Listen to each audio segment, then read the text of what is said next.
The air in the executive boardroom crackled with tension so thick you could cut it with a knife, as the security guard's hand hovered just inches from Judge Judy's shoulder. But what happened in the next 60 seconds would expose a conspiracy, so shocking that it would send ripples through every corporate law firm in America, leaving millions of viewers questioning everything they thought they knew about justice in our legal system. Judge Judy Files, the iron-willed television judge who had commanded respect for decades, stood surrounded by a circle of corporate security personnel, her eyes blazing with the quiet fury of someone who had just uncovered a truth so devastating it could topple empires built on legal manipulation. The head of security, his voice trembling with barely concealed urgency, delivered the message that would ignite a firestorm. Judge Files, Karen Morrison has personally ordered your immediate removal from these premises. But what neither Karen nor her army of lawyers could have anticipated was that Judge Judy had spent the last 3 weeks conducting her own investigation into Morrison Industries, uncovering a web of legal corruption that stretched from small-town courthouses to the highest levels of corporate America. What she discovered wasn't just unethical, it was a systematic pattern of using legal loopholes as weapons to destroy innocent families while generating millions in profit. The security team expected compliance, perhaps a quiet exit to avoid embarrassment, as countless others had done when faced with Morrison Industries' overwhelming legal machine. They were entirely unprepared for what Judge Judy had hidden in her briefcase evidence, so damning it would expose how America's legal system had been weaponized against its own citizens.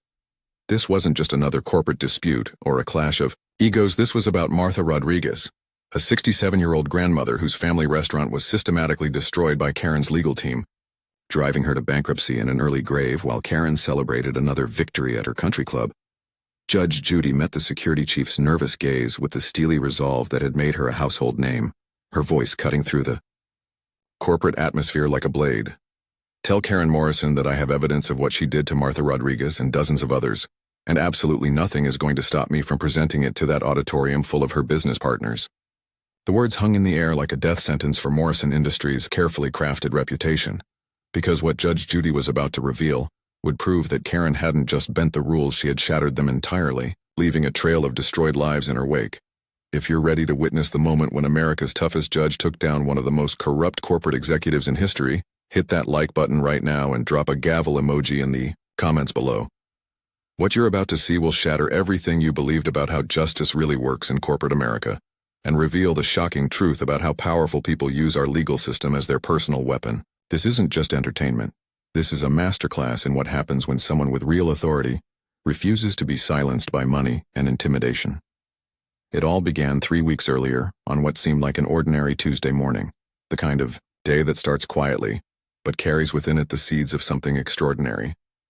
Judge Judy was reviewing case files in her Manhattan office when her assistant knocked on the door, holding a phone with an expression that suggested this wasn't just another routine call. The voice on the other end belonged to Rebecca Martinez, personal assistant to Karen Morrison, CEO of Morrison Industries, one of the largest corporate consulting firms on the East Coast. Her tone was honeyed with the kind of practiced charm that expensive PR firms teach their clients, each word carefully selected to convey importance and exclusivity. Judge Files, Rebecca began, her voice practically radiating enthusiasm. Ms. Morrison would be deeply honored if you would consider being our keynote speaker at the annual Corporate Legal Excellence Summit. We're talking about an audience of over 2,000 of the nation's most influential business leaders, executives, and legal professionals. She paused for dramatic effect, letting the magnitude of the opportunity sink in before continuing. Ms. Morrison specifically requested you, because she believes your unique perspective on justice and accountability would provide invaluable insights to help these leaders understand how proper legal procedures can create more ethical and profitable business outcomes. But Judge Judy hadn't survived decades in the legal system by accepting things at face value, especially when they came wrapped in corporate speak and delivered with theatrical enthusiasm. Something about Rebecca's carefully crafted pitch struck a discordant note that resonated deep in her judicial instincts. The phrase profitable business outcomes hung in the air like a red flag, because in Judge Judy's experience, when corporations started talking about profit and legal procedures in the same breath, it usually meant someone was about to get screwed, and it wasn't going to be the people with expensive lawyers. Rebecca continued her pitch, seemingly oblivious to the growing skepticism on the other end of the line. The theme of this year's summit is maximizing legal advantages in modern business. and we believe your expertise could help our attendees understand how to navigate complex legal challenges while maintaining the highest standards of corporate responsibility. The words flowed smoothly, but Judge Judy's finely tuned bullshit detector was already sending up warning signals. In her decades of experience, she had learned that when people talked about maximizing legal advantages and corporate responsibility, in the same sentence they were usually planning to do something that would make her want to bang her gavel until it broke. The compensation package Rebecca outlined was certainly generous, almost suspiciously so. A 5-figure speaking fee, first-class accommodations, and what she described as an opportunity to influence how America's business leaders approach legal decision-making. But Judge Judy had built her reputation on reading between the lines, and what she was reading between these particular lines made her stomach turn. This wasn't an invitation to share wisdom about justice. This felt like a carefully orchestrated attempt to get her endorsement for practices that she suspected would make her want to hold someone in contempt of court. As Rebecca wrapped up her pitch with promises of how much the business community would benefit from Judge Judy's unique perspective on efficient legal resolution, the judge found herself wondering what exactly Morrison Industries thought she would say that would help them maximize their legal advantages. Did they expect her to teach corporate executives how to intimidate plaintiffs into settling? Were they hoping she would provide strategies for overwhelming small-time lawyers with paperwork and procedural delays? The very thought made her blood pressure rise, because if there was one thing Judge Judy couldn't stomach, it was the abuse of legal power to crush people who couldn't fight back. Judge Judy's response was carefully measured, her years of judicial experience having taught her the value of gathering information before making decisions. "Ms. Martinez," she said, her voice carrying just enough interest to keep the conversation going, while revealing nothing of her growing suspicions. "This sounds like quite an impressive event. I'd like some time to review the materials and consider how I might contribute meaningfully to your summit." What she didn't tell Rebecca was that she had already decided to conduct her own investigation into Morrison Industries, because something about this invitation felt like a setup, and Judge Judy had never walked into a courtroom unprepared in her life. After ending the call, Judge Judy sat in her office for several long minutes, staring out at the Manhattan skyline while her mind processed what she had just heard. The pieces of the puzzle were already forming a picture she didn't like, but she needed more information before she could be certain. She had learned long ago that in the legal world, the most dangerous opponents were the ones who hid their true intentions behind flowery language and generous offers. If Morrison Industries was trying to buy her credibility to legitimize questionable practices, they had picked the wrong judge. The invitation packet that arrived by courier the next morning only deepened her suspicions. Glossy brochures showcased previous summit speakers, all of whom seemed to specialize in helping corporations optimize legal strategies and minimize litigation exposure. The agenda was filled with sessions on topics like advanced settlement, negotiation techniques, leveraging procedural advantages, and managing class action vulnerabilities. These weren't workshops on justice and fairness. They were masterclasses in legal warfare designed to help big corporations crush anyone who dared to challenge them. But it was the brief biography of Karen Morrison herself that really caught Judge Judy's attention. The official version painted her as a visionary leader who had revolutionized corporate legal consulting by helping businesses navigate complex regulatory environments. What it didn't mention was the growing whisper network of lawyers who had faced Morrison's tactics in court, stories of legal intimidation, procedural manipulation, and the systematic exploitation of power imbalances that left smaller opponents financially and emotionally devastated. Judge Judy closed the invitation packet and reached for her phone, dialing the number of her longtime friend and investigator Tony Chen, a former NYPD detective who now specialized in corporate research. "Tony," she said when he answered, "I need you to dig into a company called Morrison Industries and its CEO Karen Morrison. I want to know everything: financial records, legal cases, employee complaints, and especially any patterns of litigation they've been involved in." She paused, her judicial instincts already telling her what he was likely to find. "And Tony, I have a feeling this one's going to get ugly." As she hung up the phone, Judge Judy felt the familiar surge of determination that had carried her through countless difficult cases. If Karen Morrison thought she could use Judge Judy's reputation to legitimize predatory legal practices, she was about to learn that some judges couldn't be bought, intimidated, or fooled. The summit was still 2 weeks away, but Judge Judy's real investigation was just beginning, and what she was about to uncover would make this corporate legal conference into something Karen Morrison would never forget. Tony Chen's initial research Findings landed on Judge Judy's desk 72 hours later, in a manila folder that felt heavier than its actual weight suggested. What she discovered inside made her hands tremble with barely contained rage, because the pattern of systematic, legal abuse was even worse than her darkest suspicions had imagined. Morrison Industries hadn't just bent the rules, they had weaponized America's legal system into a precision instrument of financial destruction, targeting small businesses, elderly plaintiffs, and working-class families who couldn't afford to fight back against an army of corporate attorneys. The case files Tony had assembled painted a horrifying picture of legal predation that stretched across multiple states and countless shattered lives.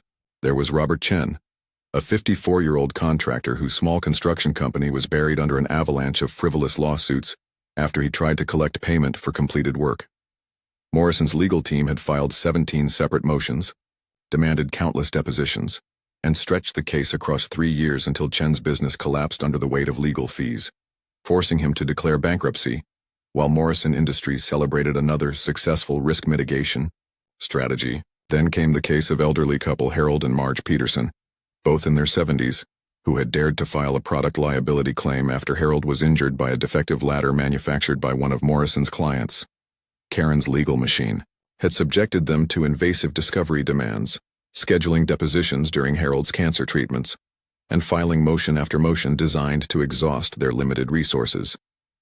The Petersons eventually dropped their case not because they were wrong, but because they couldn't afford to be right against Morrison's unlimited legal budget. But it was the file marked Martha Rodriguez that stopped Judge Judy cold, her heart sinking as she read the details of what would become her personal call to arms. Martha had owned Rodriguez Family Restaurant, a small Mexican eatery in Queens that had been serving the community for over 20 years, employing local families and providing authentic food with the kind of love that only comes from genuine family recipes.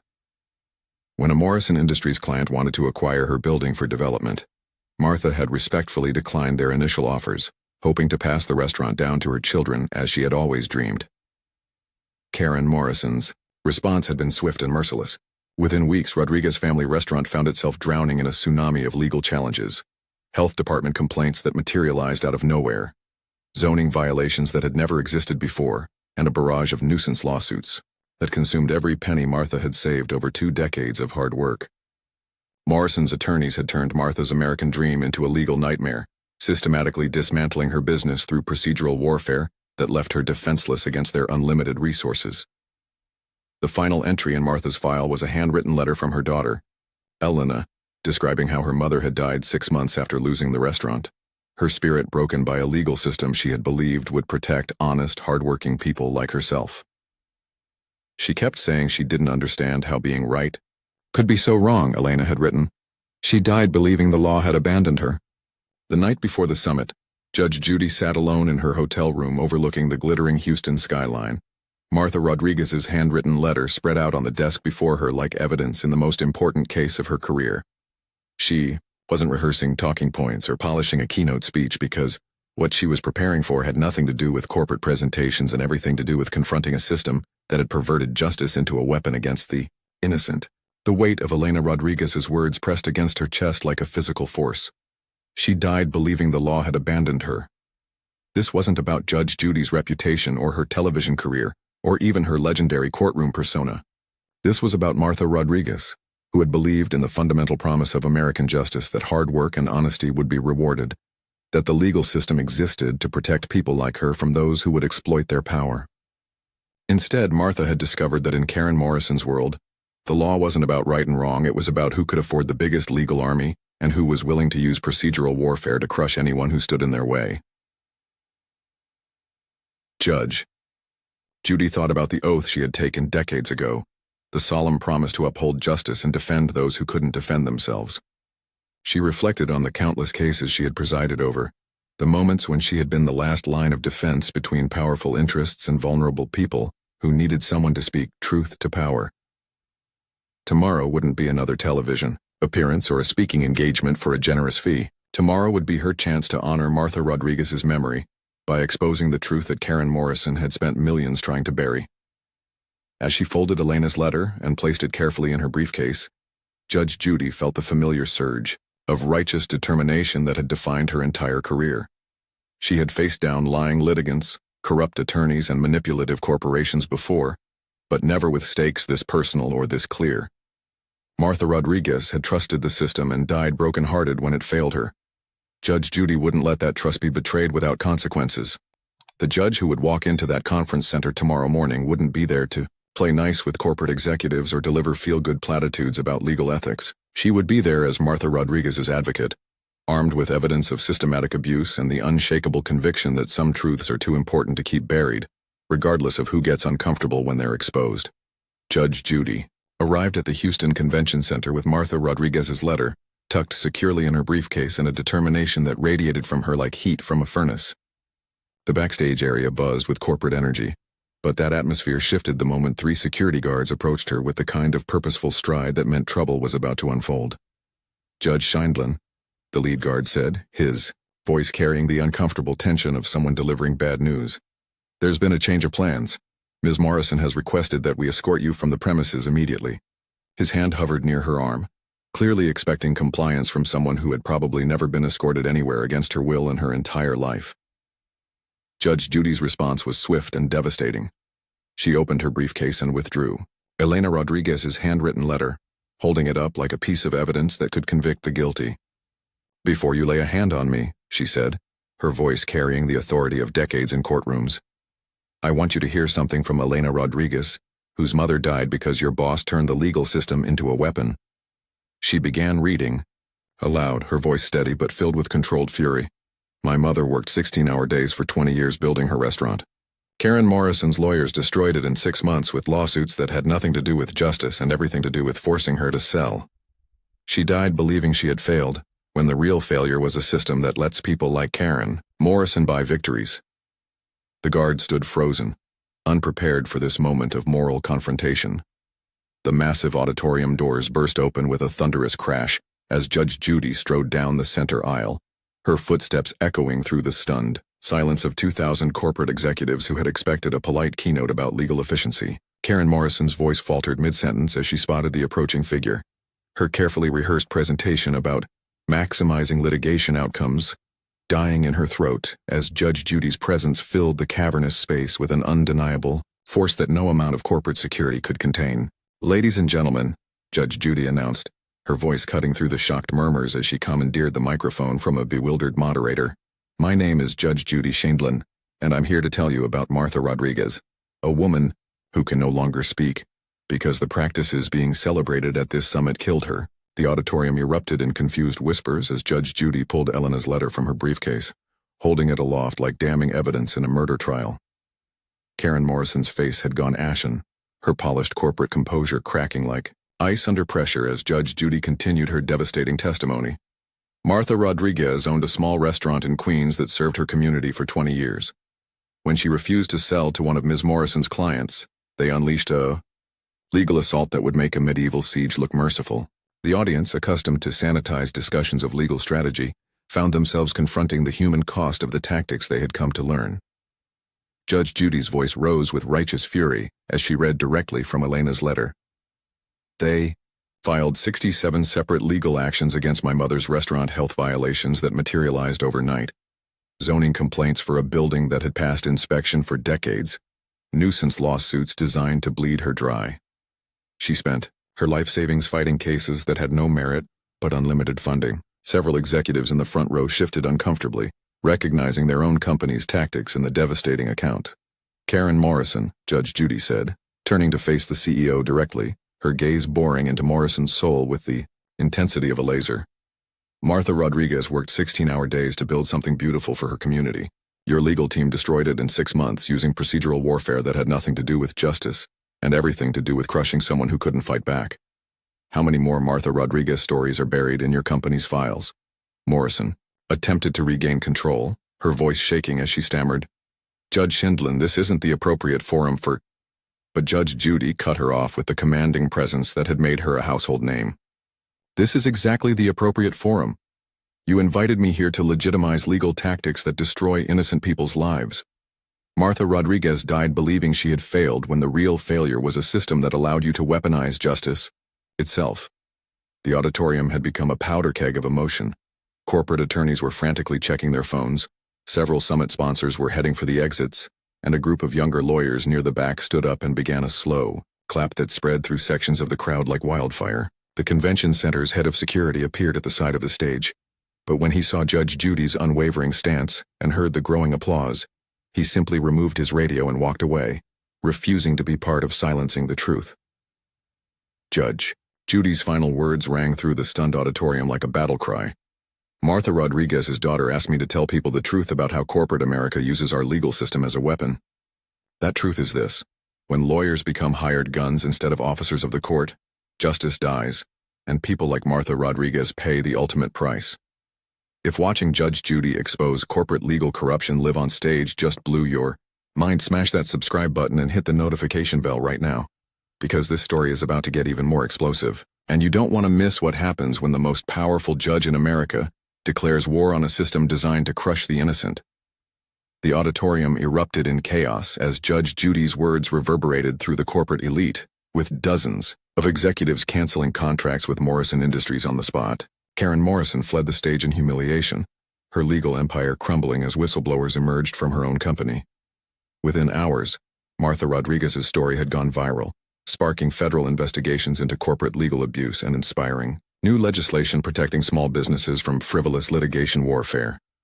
Judge Judy had done more than expose one corrupt executive. She had ignited a movement that would reshape how America's legal system serves justice instead of profit. Martha Rodriguez finally had her voice, and it was roaring. If you want to see more truth-tellers take on corrupt power structures, subscribe now and join the fight for real justice. Because when good people stay silent, the system wins, but when they speak up, everything changes.